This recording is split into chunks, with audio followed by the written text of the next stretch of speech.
গত ৭ই মে রাতের বেলা ৭ই মে এবং ৮ই মে এই ২ দিনে ২০২ জনকে আমরা পেয়েছি, যাদেরকে এই বিএসএফ বিভিন্ন কর্নারে পুশিং করেছে এবং এমন জায়গায় যে জায়গায় জনগণ নেই, জনবসতি নেই, সেরকম জায়গায়। এবং আপনারা জানেন যে সীমান্তের প্রত্যেকটি স্পট তো ফিজিক্যালি অকুপাই করে রাখা যায় না, তো যে জায়গাতে কেউ ছিল না এরকম সুযোগে পড়েছে।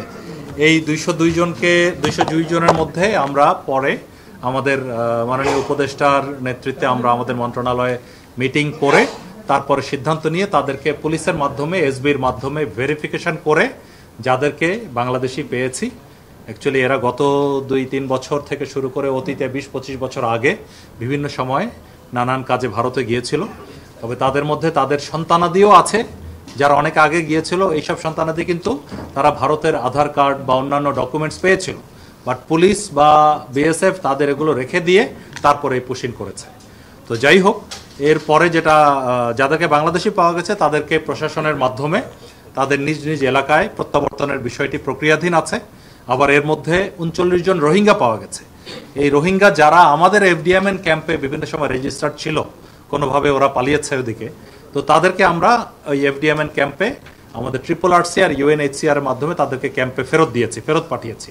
তবে এর মধ্যে একটি অ্যালার্মিং বিষয় হলো, যেটা মাননীয় উপদেষ্টা একটু হিন্টস দিয়েছেন, যে এর মধ্যে আমরা কিছু রোহিঙ্গা পাওয়া গেছে যারা ভারতের UNHCR এর রেফিউজি, ওইখানে রেজিস্ট্রেশন করা, আইডি কার্ডও আছে। এটা আমরা এই আমাদের দেশীয় UNHCR এর মাধ্যমে, আমাদের পররাষ্ট্র মন্ত্রণালয়ের মাধ্যমে এই জিনিসটা আমরা সবাইকে জানাতে চাই যে এটি একটি মানবাধিকার লঙ্ঘনের শামিল।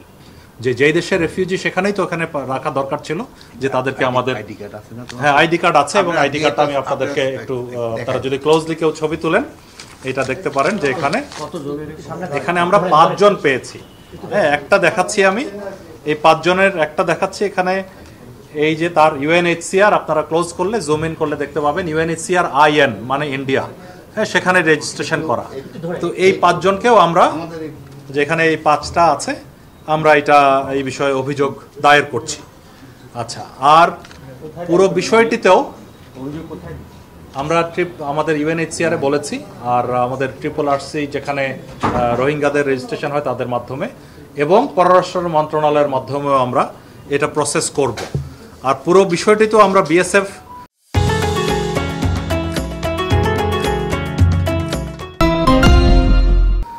বরাবরের মতে ওরা কোনো স্বীকার করছে না যে এই বিষয়ে ওরা জানে না।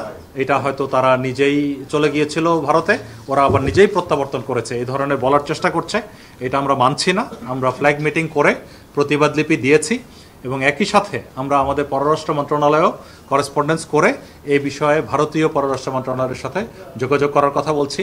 তারা যদি বাংলাদেশি হয় আমরা গ্রহণ করব, এবং সেটা একটা ফর্মাল প্রসেসের মাধ্যমে হতে হবে, এভাবে লুকোচুরি করে দেওয়ার মধ্যে না।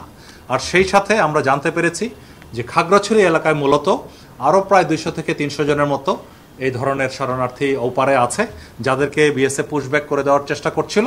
তো আমরা এই পেট্রোলিং বাড়িয়ে এবং সজাগ দৃষ্টি থাকার কারণে গত 2 দিন ধরেই তারা চেষ্টা করছে, পারছে না। সো ওইদিকে এখনও আছে।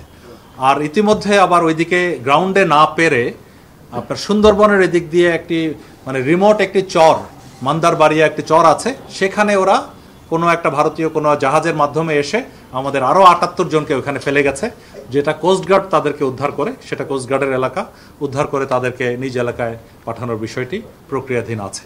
তো আমরা সজাগ দৃষ্টি রাখছি, পাশাপাশি আমাদের মন্ত্রণালয় তথা পররাষ্ট্র মন্ত্রণালয়ের মাধ্যমে এটা ভারতের সাথে এই বিষয়ে আমরা প্রতিবাদ জানাচ্ছি।